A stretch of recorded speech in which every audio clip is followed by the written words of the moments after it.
If I measure myself purely on competence and purely on achievement, whatever I think and whatever I'm doing is obviously fantastic.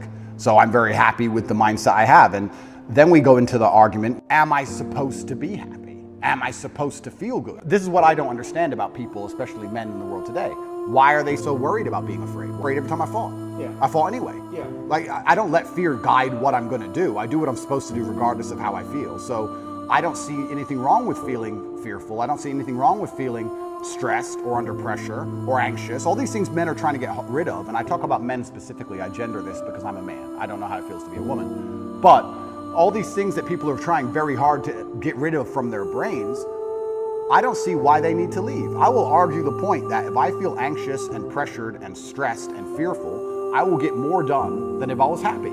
I think if I was happy, I'd just be hedonistic and just wasting my time. I think that you get a whole bunch done with these negative connotations and negative emotions, and I think that life is suffering and pain, and you're here to go through it, and the sooner you get used to the taste, the more successful you're gonna be. I have no interest in trying to change the flavor, my friend. The flavor of life is pain, and I will eat all of it. And it doesn't matter if they put me back in jail or not. I'm not sitting there going, how can I be happy in jail? I will sit in jail and say, yes, this sucks, it's supposed to suck. Yes, I'm not enjoying this. Yes, I'm anxious and paranoid. And yes, that guy might stab me. And yes, I can't sleep and I miss my family. And this is what's supposed to happen to me. And this is how I become the best man I can possibly be. And I'm gonna succeed regardless.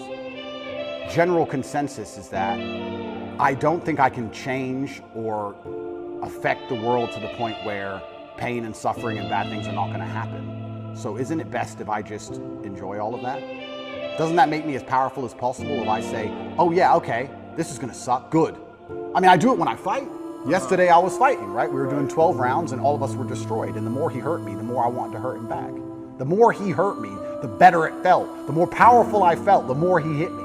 Because then it's my turn, right? So if I can't stop him from punching me, and I'll do my best, but if I can't, then surely you should learn to enjoy it, right? And I don't think you can stop life from hitting you. And I don't think you can stop life from giving you unexpected surprises. And I don't think you can stop yourself from feeling sometimes sad or anxious or upset. So I think the best mindset you could adopt is finding that engaging and exciting. I'm not gonna lie to you. Although I am facing very serious charges, and although they are trying to destroy my life, and although I cannot sleep the same, and although they're out to get me, and although I've suffered, part of me is excited. Part of me is like, okay. Why?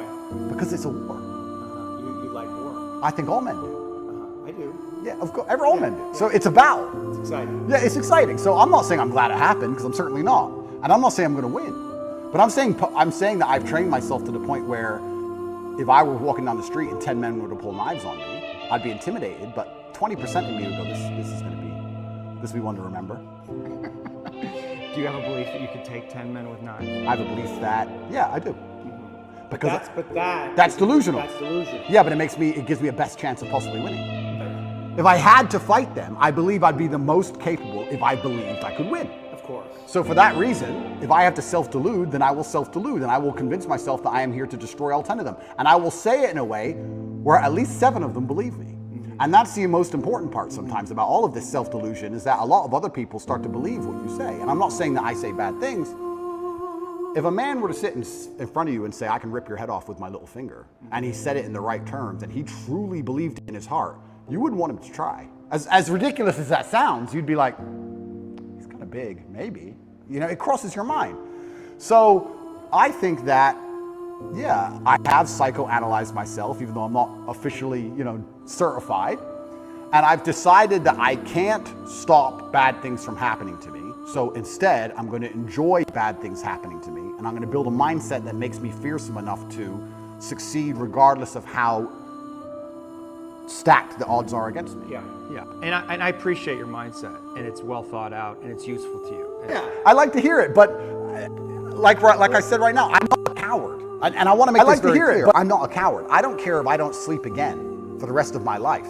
I refuse to take a fucking pill, and I refuse to sit and have my mind altered by anything I do not control. I don't care if I have nightmares for the rest of human time. Right. As long as I'm in charge of my mind, I'm in charge of my life.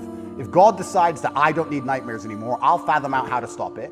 If God decides I need to wake up in the middle of the night in a sweat, fearful or afraid they're coming to get me, then that's God's plan for me, and that's what I'm going to deal with. I'm not a coward. I'm not afraid of any of these things. I'm not afraid of feeling bad. I'm not afraid of anxiety. I'm not afraid of panic. This is one of the things I think a lot of men out there struggle with, is they're so worried and afraid of bad feelings.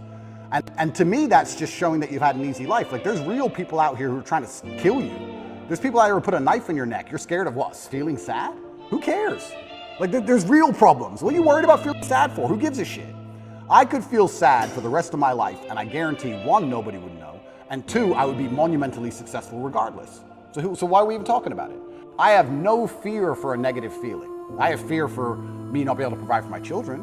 I have fear for people who rely on me not being provided for and cared for, but I don't have I don't wake up and go, I'm worried if I might feel sad today. Who cares? Who cares?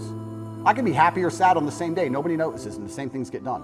The exact same amount of work gets done. Nothing changes. How are you making sense of what's happening to you? Is it God's will? But I believe in self-accountability. Sure. I could have prevented this. I created this by being monumentally successful. There's no light without dark. Equal and opposite force. I put myself here. I don't think that I can just become the most Googled man on the planet, become monumentally successful, and make hundreds of millions of dollars, and nothing bad's going to come from it. You just used the word hubris, a fantastic word. I think it would be stupid for me to sit there and go, I should be able to do all of this good and have a fantastic life, and there's going to be no repercussion in any form. There's a difference between knowing something bad might happen and taking the calculated risk and going, this is my journey for truth, and this is what I believe is what I should do, being afraid of something. Like, I understand if I go into the ring, I might lose. But I do believe 93% chance I'm going to destroy him. Well, and you want the fight, either way. I guess so, because how else do you matter, right? That's my point. And I'm not saying that I'm glad I'm being persecuted for false human trafficking inside of Romania. I'm not saying that at all. But I'm saying that... Yet, on the other side of this, how strong will you be? Stronger than you could be otherwise. Sure, and have more power and influence otherwise. Absolutely. Nelson Mandela. Completely. And now, I wouldn't want to spend fucking whatever amount of time in jail. That sounds fucking scary. It's not uncommon for heroes. Well, exactly. And if you take the lessons from it, and if we want to once again talk about being as formidable as possible, then I don't think jail, okay, it's given me nightmares, but I don't think it's made me weaker. No. And it could have easily made me weaker. I could have gone through the exact same experience with a different mental model and emerged weaker. That's one more thing I no longer have to fear from an unknown perspective. I know exactly what it's like. I know the best ways to deal with it, which I developed within the 3 months. And if they put me back, I know what I'm going into. So that's a unknown area of the map explored. Yes. And I don't want to go, but I do believe that I'm more powerful than ever. And I have to find the good in it. I genuinely believe this is the battle of good versus evil in the world today. Mm-hmm. I believe that truth is always going to be on the side of good. I am religious. I believe the things I say most people knew were true only 10 to 15 years ago. I don't think they're radical ideas. And I think that there is an evil force in the world which is extremely deceptive. And they are out to try and silence me, not because what I say is wrong. It's in fact because what I say is right. Look at your neighbor and ask him, do you have a mind to change? Tell them they got till midnight to get that fix. They've got till midnight to dump out all jealousy, all pettiness, all unforgiveness, all confusion, all blaming other people for your mistake. You got till midnight to get rid of every poison that's hindering you. Woe be unto you if you go into another year with the old mentality while somebody's in the hospital begging God for the opportunity that you have right now. You better step into this moment. Lay your hands on your head and say, give me a new mind. Give me a new mind means give me a new perspective. Give me a new way of looking at my circumstances. Get my mind ready for this year, because when I get this year, there's going to be blessings. There's going to be opportunities. Oh yes, there's going to be some struggles. It's going to be some tests. But even the struggles are an opportunity for me to show off the victory if my mind can handle the change. Everything that's inflexible and everything that's not ready and everything that's negative and everything that's holding me back, I refuse to take it over into another year and waste another new year with an old mind. A complete transformation